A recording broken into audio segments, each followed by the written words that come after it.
కడప జిల్లా బద్వేల్లో మాజీ MLA Vijayamma TDP నియోజకవర్గ ఇన్ఛార్జ్ రితీష్ కుమార్ రెడ్డి జెండా ఊపి స్త్రీ శక్తి పథకం ప్రారంభించారు. మహిళలకు ఇచ్చిన మాట కోసం ముఖ్యమంత్రి చంద్రబాబు స్త్రీ శక్తి పథకాన్ని అమలు చేశారని వారు తెలిపారు. ఉచిత బస్సు ప్రయాణం మహిళలకు ఎంతగానో ఉపయోగపడుతుందని అన్నారు. ఈ కార్యక్రమంలో DCC bank chairman Suryanarayana Reddy, Telugu Desam party municipal అధ్యక్షులు వెంకల్ రెడ్డి, జనసేన నాయకులు పాల్గొన్నారు. దాన్ని అమలు చేస్తున్నాం. అదే విధంగా మనం వెళ్ళేటప్పుడు పిల్లల్ని ఎక్కడైనా హాస్టల్లో వదిలినా లేదంటే ఎక్కడైనా దూరాభారం పోయి సరుకులు తీసుకొని రావాలన్నా మేము కష్టపడుతున్నాం. ఎన్నో మాటలున్నాయి, మహిళా మాటలు ఏర్పాటు చేశారు. ఈ మాటలతో పాటు ఇక్కడ ఉన్న వాళ్ళు డ్వాక్రా సంఘాల వాళ్ళు ఉన్నారు. వాళ్ళందరికీ ఈరోజు ట్యాబులు కానీ ఇవి కానీ సర్వే చేస్తున్నాం. P4 అనే సర్వే కూడా చేస్తున్నాం. ఈరోజు పేదవాళ్ళందరికీ ఇళ్ల స్థలాలు ఇవ్వాల్సిన బాధ్యత కూటమి ప్రభుత్వం ఖచ్చితంగా తీసుకుంటుంది. వీటితో పాటు అసైన్మెంట్ కమిటీ చేసి వీళ్ళందరికీ సాగు మరియు అన్ని భూములు ఇవ్వాల్సిన బాధ్యత మనం తీసుకోవాలి. మీరు ఒకటి చూడండి, క్రమవారీగా ఈరోజు మనం అందరం చూస్తున్నాం.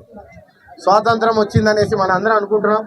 కానీ ఈ సంవత్సరం రోజుల్లో ఈ యంత్రాంగం అంతా గాడిలో తీసుకొని వచ్చి ఏకదేటిగా మీకు ఎన్నో గ్రామ సభలు పెడుతున్నాం. ఈరోజు ఎటువంటి సమస్య వచ్చినా కానీ యంత్రాంగం అందరం ఇక్కడ ఉన్న వాళ్ళందరూ ఏ విధమైన ఖచ్చితంగా దానికి రెస్పాన్స్.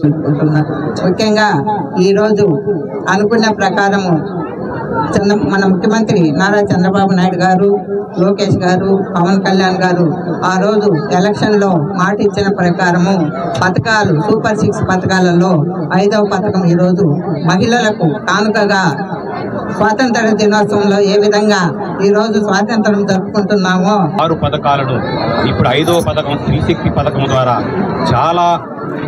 చాలా మంచి పథకం. స్త్రీలు ఉచిత బస్సు ప్రయాణం ఇది చాలా ముఖ్యమైనది. దీని ద్వారా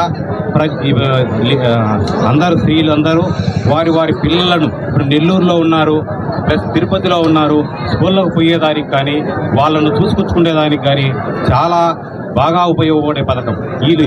ఇప్పుడు దాకా సురోచన గారు చెప్పినట్టు ఇప్పుడు తిరుమలకి వెళ్ళాలన్నా, అన్నవరం వెళ్ళాలన్నా చాలా ఫ్రీగా వాళ్ళు వెళ్ళి అందరూ హ్యాపీగా వాళ్ళ గ్రూపులు ఉన్నాయి, మనకు డ్వాక్రా గ్రూపులు ఉన్నాయి, అందరూ ఫ్రెండ్స్ కలిసి కట్టి